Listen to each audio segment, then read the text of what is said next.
Alright guys, welcome to Persona 4 Arena. I'm doing the story mode.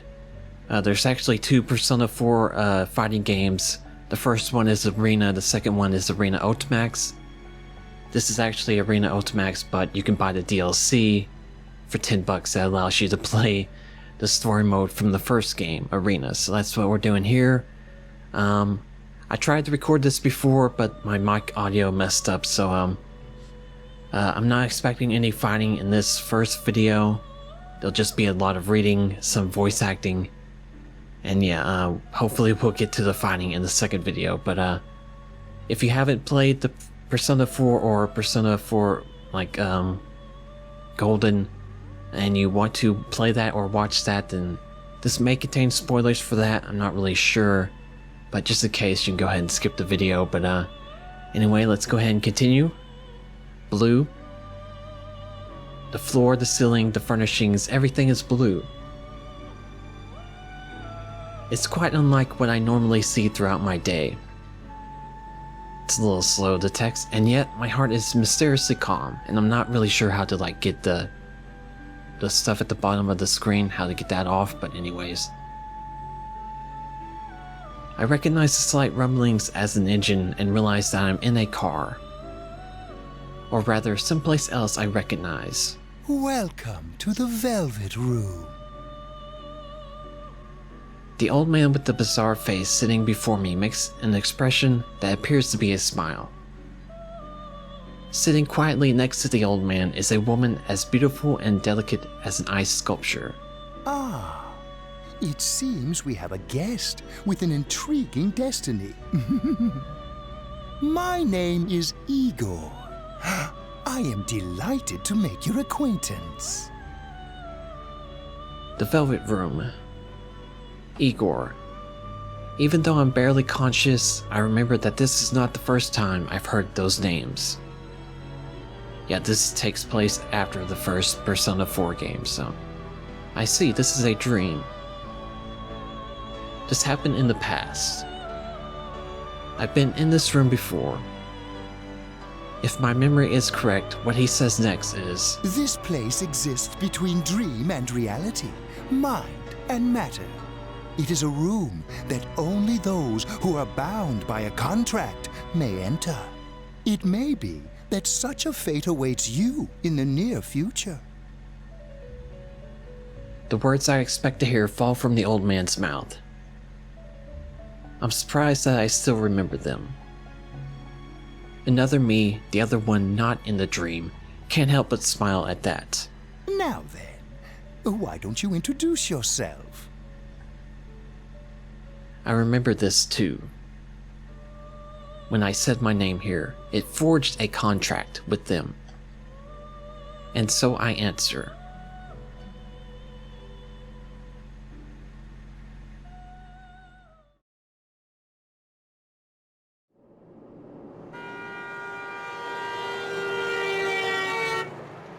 When I open my eyes, the light is so blinding that I have to squint. For a moment, I can't figure out where I am, and I look around. Right. I was on my way back. I mutter to myself and look out the window. The sky is somewhat cloudy, unfortunately, but the scenery is as peaceful as always. It seems that I fell asleep on a train headed to the countryside, where I spent the last year in Inaba. If I recall correctly, when I first came to that town, it was an afternoon just like this. I dozed off in the same way back then and was summoned to the Velvet Room. That was when Igor said that misfortunes would befall me, and just as he foretold, I was dragged into an outrageous murder mystery. That was no ordinary case. The Midnight Channel, shadows and personas, the powers of the heart. I saw things that could scarcely be believed.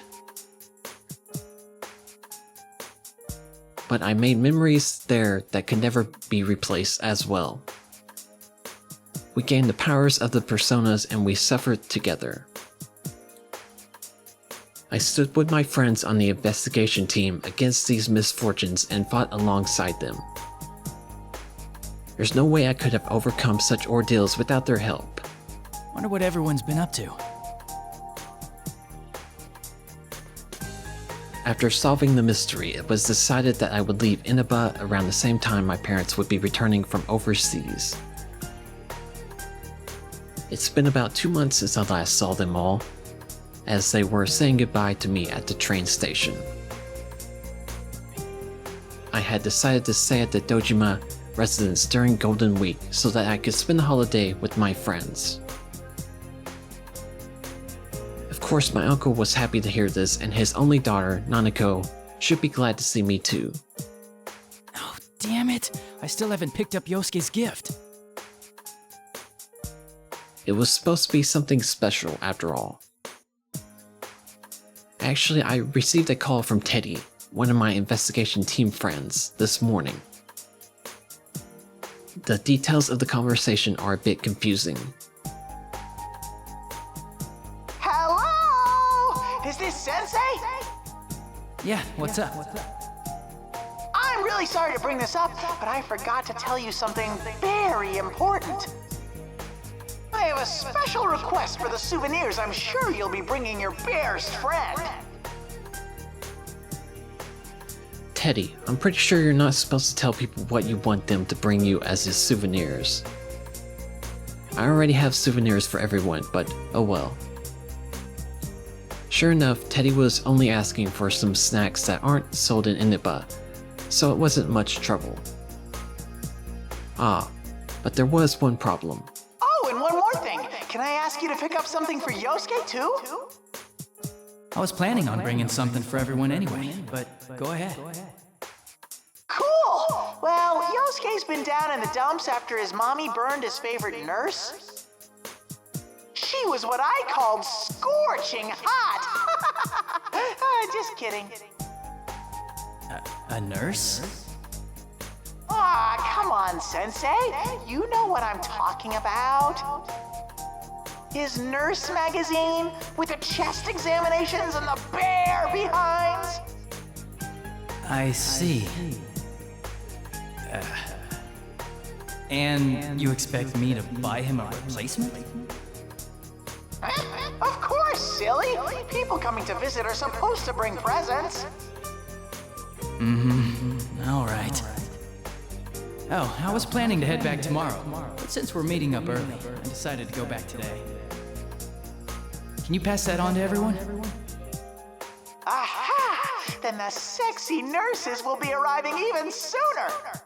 It'll be like, Sensei, we have an emergency patient. Yosuke will be so happy. Okay then, we'll be waiting for you. I'm a little worried now. I hope he isn't telling everybody something that would give them the wrong idea. Well, I should just call again once I get there. But I'll ignore that for now. Nurses, huh? In the end, I wasn't able to pick up one for him. How can I put it?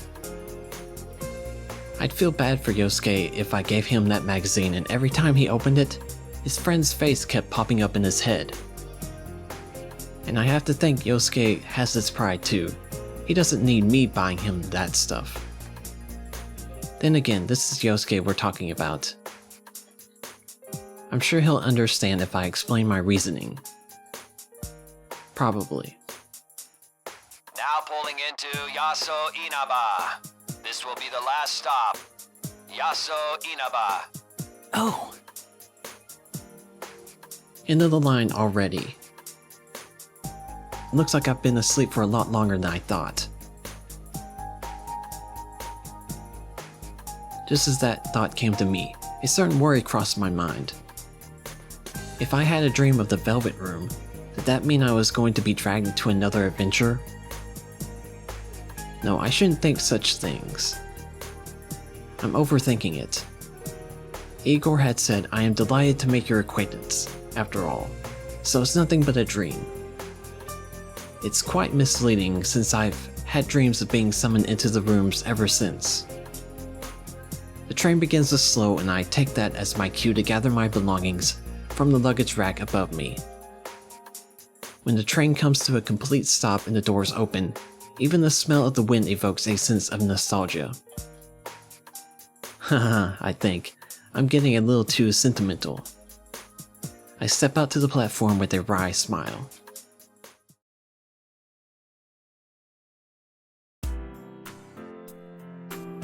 I'm standing in front of the train station, but this town is as quiet as it's always been.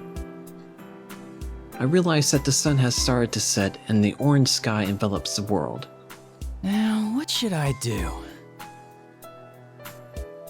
Today is May 2nd. According to the calendar, the latter half of the holidays will begin tomorrow. I told Dojima-san that I was going to arrive today, but it seems he's been busy with his work, too busy to come. Yeah, Dojima, he's my uncle. I stayed with him last year. He's a detective with the Inaba police, and he's raising his elementary school-aged daughter Nanako by himself. It seems that he was suddenly contacted by a detective from the Metropolitan Police Department regarding last year's case. We'll have to work late. What happened last year was very serious, so that may be why this has come up. He shouldn't have worried about it. I recall how apologetic he sounded over the phone and can't help from smiling. I told him that I knew the way over from the station, but a bag packed with necessities and souvenirs for everyone turns out to be quite a load. Nanako must be waiting for me alone at the house, so I want to get there as soon as possible, too. To be honest, I don't know when the bus will come. Maybe I should just call for a taxi. Just as I'm thinking this. Huh? Nanako? Big bro! It is Nanako. There's no way I'd mistake her. You came to meet me all on your own? Why did she come to the station all by herself? True, the Dojima residence is within walking distance, but it couldn't have been easy for her. And even though it's still light out right now, it will get dark soon, and the country roads are barely lit. What would she have done if I hadn't been here? I'm about to voice my concerns, but Nanako sounds slightly proud when she says, Don't worry, Dad knows about it. He gave me money for the bus. He said he couldn't make it, so I came instead. Welcome back, big bro. I wanted to see you so much. Thanks. I'm happy to see you again, too. I see, she must have wanted to show me that she's grown up too. She is around that age after all. For a moment, I'm surprised that Dojima-san let her do this. But I can kind of imagine what kind of conversation took place. Nanako has always been a capable girl, but over the past year, her housekeeping skills have improved greatly, and she's proven herself to be very reliable. She takes the lead in many things within the house, and even Dojima-san can't compete with her sometimes. I can easily imagine the scene in my mind. And it's true that I'm glad someone came to welcome me. I take Nanako's hand and we begin walking side by side. Well, no sense standing around here. What's in the fridge at home? Lots. Dad and I bought a ton of stuff since you were coming to visit. If Nanako says so, then he really must have bought a lot. Dojima-san did say he picked up dinner for us, but if that's the case, maybe I should put together something to go with it. I ask Nanako what she wants to eat, and she looks back with a twinkle in her eyes. Are you gonna cook dinner? Ooh, I wanna help. Nanako and I make small talk while we walk through Inaba for the first time in a little while. Being here like this makes me feel as if I've gone back in a time to a year ago.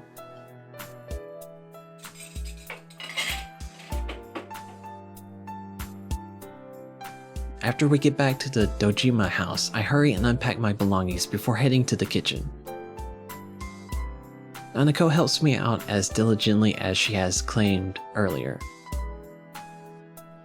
The way she mixes the eggs seems more skillful than before. You're such a good girl, Nanako. Good evening. This is the Evening Journal with news for May 2nd. Our top story is on the domestic airline that was hijacked yesterday. The TV in the living room echoes through the house. The TV was on quite often in this house. When I first came to Inaba, Nanako was practically being raised by the television. There had been this odd sense of a distance between us around that time. She hadn't started calling me Big Bro, and we didn't cook together like we are now. It's the little things that bring back memories. Right when we were about done making dinner, Dojima-san arrived with some deluxe sushi. Nanako quickly gets up and rushes to the door. She seems so happy when Dojima-san comes home. Dojima-san apologizes about the sudden increase in his workload, and then we all sit at the table and begin eating. Being here like this makes me feel like the 2 months I was gone never happened at all. There's a warm atmosphere as if I've always been a part of this family and have lived here with them for my entire life. I thank both of them from deep in my heart, and after I give them the souvenirs I brought for them, we enjoy chatting with each other as a family.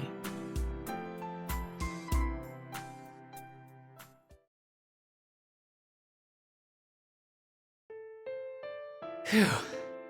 I know it seems like a visual novel right now, but they're supposed to be fighting at some point. Another familiar room. This is the room that was prepared for me on the second floor of the Dojima residence. There's a Catherine calendar on the left. Nanako fell asleep from all the excitement. After carrying her to her room, I tell my uncle that I'd be going to bed early as well, since I have plans. All he said was okay. I'm a little perplexed by this, but I have my suspicions. And as I open the door to my old room, it seems I was right. The room is no different than it had been while I was living here. It's exactly the same as it was when I left Inaba. I close the door with a feeling of wistfulness. As I sit down on my sofa, thinking about my uncle's thoughtfulness, I sigh from the exhaustion of the long journey. I'll be able to see my friends tomorrow. Considering that there are still several days left in this holiday, it may be nice to leave early tomorrow and go visit the shopping district. It's raining. The time is just before midnight. In mere moments, it will be a new day. Whenever it rains at night, I keep checking the time. While I spent the last year in Inaba, I was always checking for the Midnight Channel, which was a popular urban legend here in Inaba. It's a bad habit of mine, even when I'm not here. If you're looking at a turned-off TV at midnight on a rainy night, you will see your soulmate. Discovering that this rumor was actually true was the first reason why I became involved in the murder investigation last year. But the person who actually appears on the Midnight Channel isn't your soulmate. It's the next victim. After discovering this, we all nervously sat before our TVs on rainy nights in order to solve the case. That brings back some memories. Nothing will show anymore, though.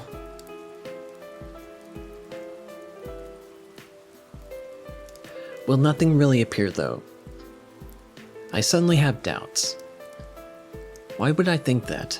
After we solved the case, we all confirmed that the Midnight Channel wasn't appearing anymore. The empty screen stays silent. So why? Just in case. It's not going to turn on, there's no way. The more I think about it, the more I feel my resolve fading. I peer into the TV screen as if something is drawing me into it. The only thing I see is my reflection in the dark glass of the CRT television. Or so I thought.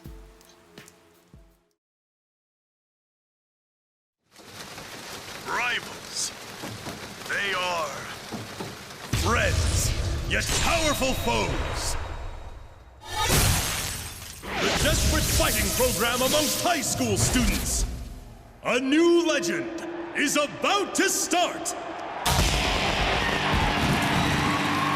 May the manliest of all men come on down! Nobody touches his precious Nanako, the sister complex kingpin of steel, Yu Narukami! It's only natural.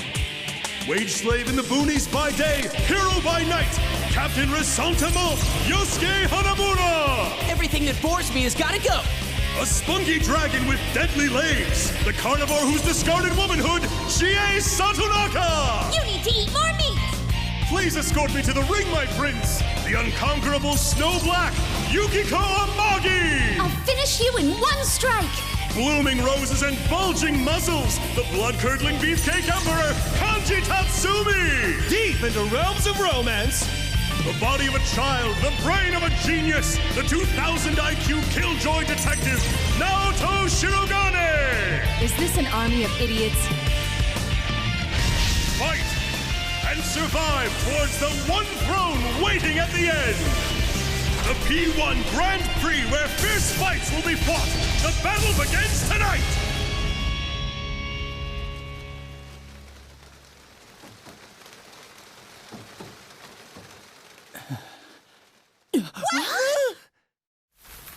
What on earth was that?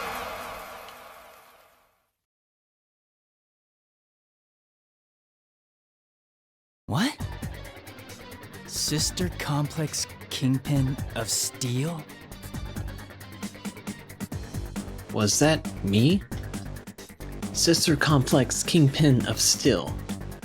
I'm impressed. There's so much wrong with that phrase. I don't know where to begin. No, I shouldn't be thinking about that. Those words aren't the problem here. I hurried to make sure that the TV isn't plugged in. That was the Midnight Channel. What it was actually showing was rather ridiculous, but thinking back, everything the Midnight Channel showed last year didn't make sense either. I'm suddenly gripped by tension. The Midnight Channel is appearing again. I have to find out why. I pull out my cell phone and search for Yosuke's number. Let's see, H. Hanamura Yosuke. I quickly hit the call button. Does everyone know about this? Is everyone aware that the Midnight Channel is still being broadcasted? Do they know that it's showing us? That we've been giving taglines that can only be described as uncharitable. Hello, this is Yosuke. Yosuke? It's nothing. I just freaked out when you called all of a sudden. Yeah, that's it. What's up? Hey, when do you want to meet? I can tell what's going on just by the sound of his voice. Yosuke knows about what's happened on the Midnight Channel just now, and he's trying to hide that from me. Considering that I've been out of Inaba for a while, I bet he's trying to keep me from worrying about it. There's no need for him to be concerned about that. Then again, I can kind of understand how he feels. I am his friend after all. And that's not why I was calling. I saw the Midnight Channel. You saw it too, right? Huh? I can easily hear Yosuke panicking on the other side of the phone. He's probably surprised that I saw the Midnight Channel, when I shouldn't even be in Inaba right now. He must be thinking that the Midnight Channel is now appearing on a national TV network. Sigh, looks like Teddy didn't tell him, after all. Did Teddy not tell you? Since we're meeting up early tomorrow, I decided to come today. I figured you wouldn't think I could have seen it, so I gave you a call. Well, I assumed you weren't here yet, so I didn't want to rely on you. You haven't changed. So how about it? You're not gonna leave this be, are you, Captain Resentiment? Why'd you zero in on that part? Did you see how they called you a Sister Complex Kingpin? My Mine's not that bad. You think? Oh, I ought to tell you, that program's not the only strange thing lately. Teddy, Rise, and Kanji aren't here either. They disappeared. For a moment, I'm at a loss for words. Not only has the Midnight Channel come back on, we've lost contact with 3 of our own friends. I have a bad feeling about this. I can't believe that those 2 things are unrelated. Alright, we should get together tomorrow like we planned. Yeah, at the Jeunesse food court. Welcome back, partner. I'm suddenly reminded that I haven't even greeted Yosuke yet. I finally feel the sense of worry fade a little, and I answer with a smile. It's good to be here. No matter what has happened, our friends may be in danger. If that's so, then there's only one thing to do. Speaking of things I have to do... Oh, right. Sorry to say, I forgot to pick up your souvenir. A souvenir? Don't even worry about it, man. You sure? I thought you were really looking forward to it. Those nurses. Nurses? I had a feeling he wouldn't get it if I don't tell him flat out. This is rather hard to bring up, but oh well. Yeah, Teddy asked me to get it for you. He said you were crushed that they got burned. Oh, wait, this is all... I didn't know you were into nurses. Shut up! That's enough! Damn it, you're trying to wind me up, aren't you? Stay home, you jerk. But I'm already here. Well, I'll see you tomorrow. At least it seems like he understands about his souvenir. In any case, preparations have been made. Tomorrow I'll meet with everyone to sort through whatever information we have on this situation. If we have to, we'll go back into that world. It'd be best if this was all just our imaginations. But unfortunately, we know that the Midnight Channel wouldn't have appeared without a reason. I should make sure I'm ready for tomorrow and get some rest.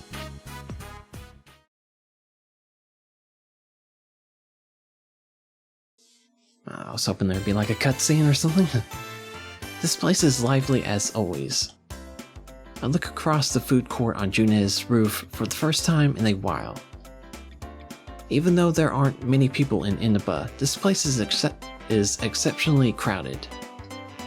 Plus, because it's Golden Week as well, I feel like it's busier than usual. I happen to run into Yosuke at the elevators. We briefly greet each other.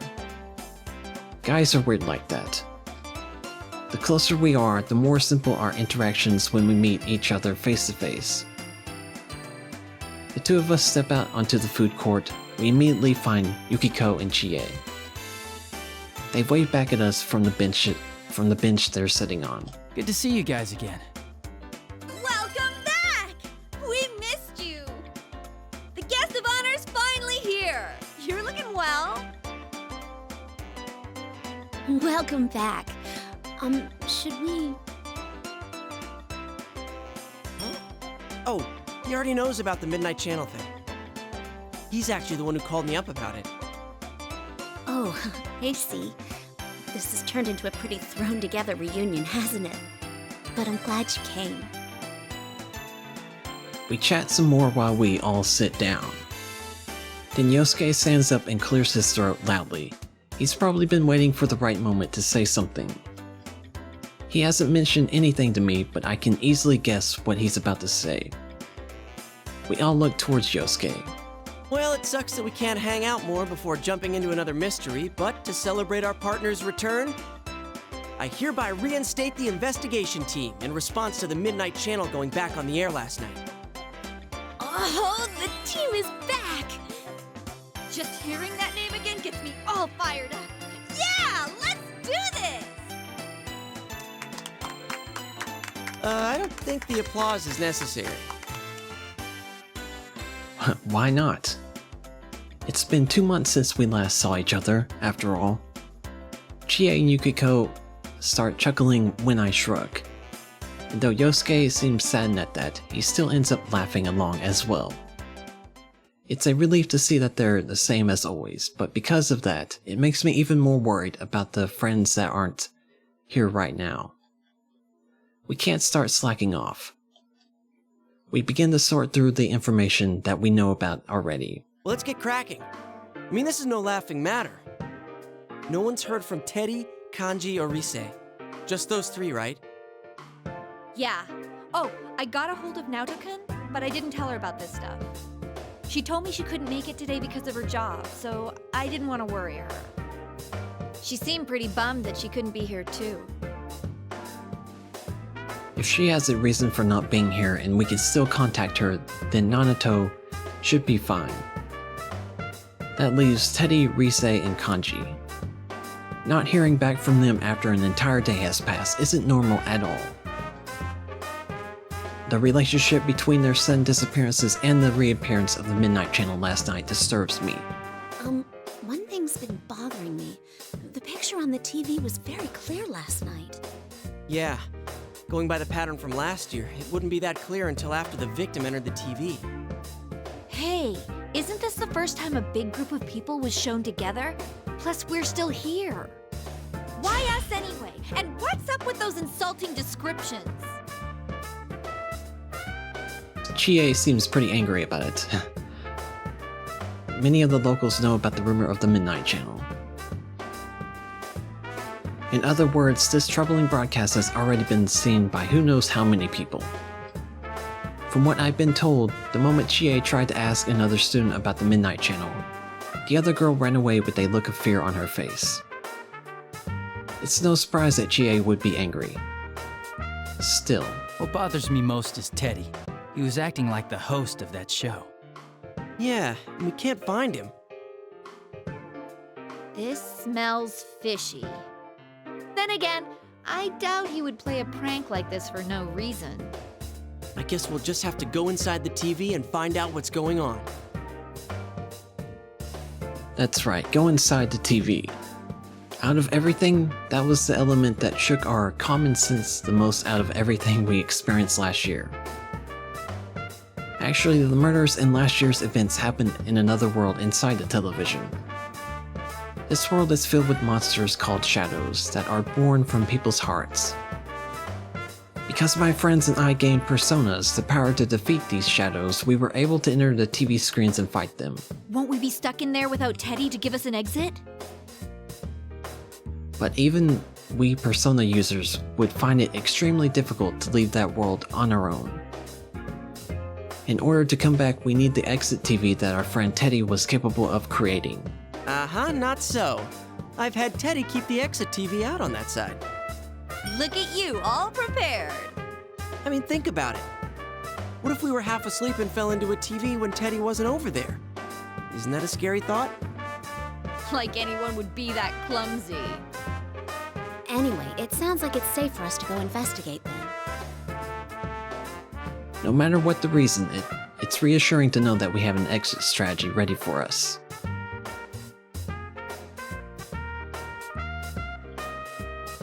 To be honest, I almost fell into it the first time it appeared in my room, after all. Yeah, there's no doubt that something's going on in there. Is everyone ready? We're all good to go. To tell the truth, I had a hunch that this was going to happen. Alright guys, I'm gonna go ahead and end the video here. I think we're about to go inside the television, but I'll save that for next time in case we have to fight like immediately after. But anyways, yeah, a lot of reading, pretty much a visual novel at this point, but there should be fighting somewhere along the way. So if you watched this video, thanks for watching, definitely appreciate it. I've made, over 1,000 videos, and the fact that most of them don't get views, that sucks, but no, if you do watch this, honestly, definitely appreciate it. So, we'll pick up this next time in the next video. Thanks for watching, and I'll see you then. Bye, guys.